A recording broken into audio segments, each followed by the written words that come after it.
So I want to thank Jeannie. I also want to thank Linda Warren. She was the first person that brought me here. I had no idea where I was going. She said, let's go over. They're having a lecture at the Working Man's Institute. And I had just wanted not to be a working man anymore, but here I came. So I want to thank you for getting me into this trouble. I also want to thank Steve, wherever he is, for really supporting this effort tonight and getting out the flyers and being friendly and helpful and efficient. Really very welcoming and professional. I love that. When you all leave, Rebecca and I have made for you Lincoln logs. You remember Lincoln logs, and each of the Lincoln logs has a Lincoln quote taped to it, or most of them do.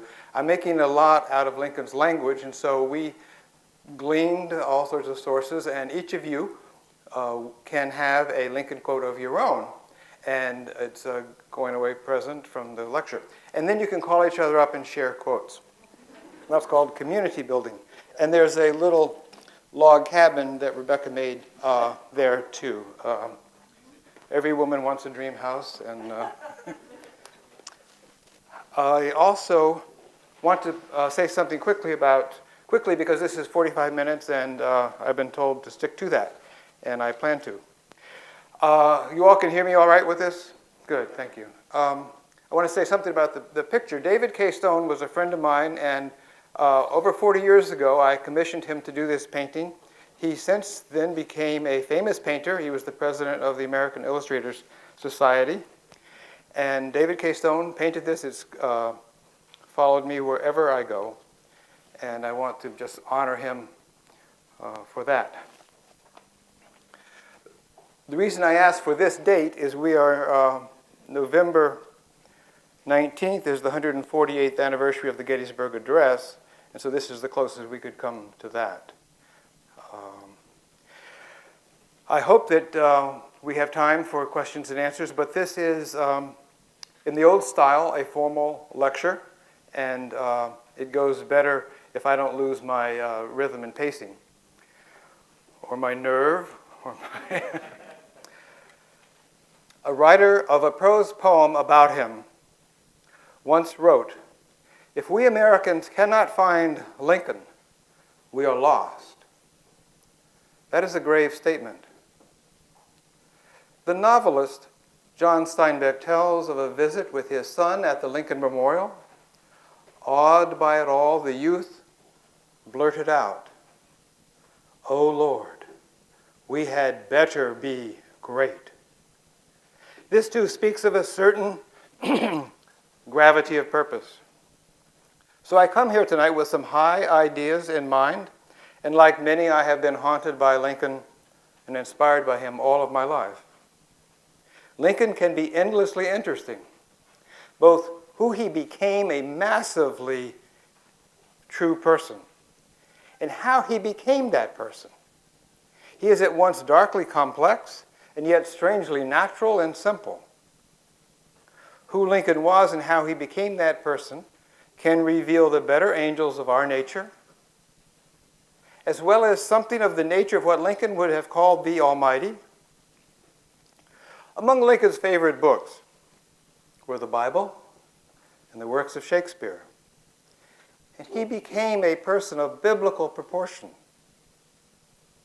He often spoke as if the Bible were his mother tongue. And he also seemed to be at one with that cohort of tragic and comic people we find on Shakespeare's stage. And yet it is hard to think of Lincoln as educated at all. In his 14 years of educable time spent in southern Indiana, he netted a little over a year of schooling, which was about as the most that anyone could get in those days, when even elementary education required that the students' families pay the teachers directly. He was as well educated as any of the lads in his neighborhood. So says Lewis A. Warren in his history, Lincoln's Youth, the Indiana Years, a book available at our Athenaeum. It is, however, potentially instructive to try to reckon what it would mean about education to call Lincoln educated. Of course, we could call him an autodidact, a self-taught man, but that would still leave us wondering what we mean by education, as well as how did he do it? Now, to define terms here, let me say that education is the process of being able to know something and then being able to express something from that knowing, all for the purposes of betterment.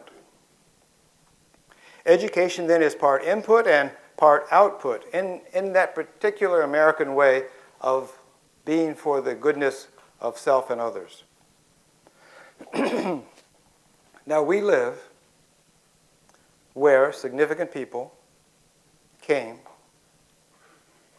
here in the very years that Lincoln was 2 counties over there. People who came here to figure out what it means to be educated, what it means to be religious and spiritual or not, and to realize the hopes of America in America. New Harmony's dreams and Lincoln's eventual wisdom joined together like logs in a cabin. Lincoln's good friend, Edward Baker, later a political leader from Oregon and a casualty in the Civil War, as a young boy, spent almost a year living here in the Owenite community with his parents. It was John Jeffries that discovered that and told me.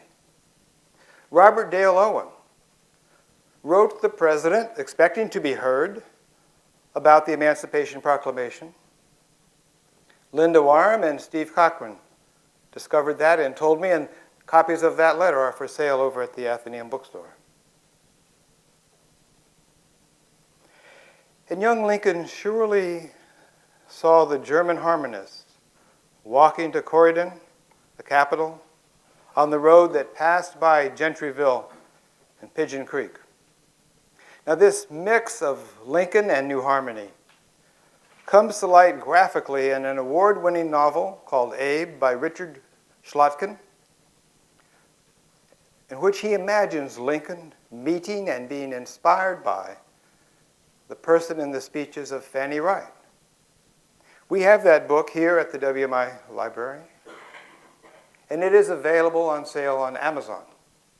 It's a great book. We can assume that Lincoln had heard about the religious people and the educational experiments that were going on just beyond his neighborhood. He took by mule one day a load of flax for linen up to Princeton.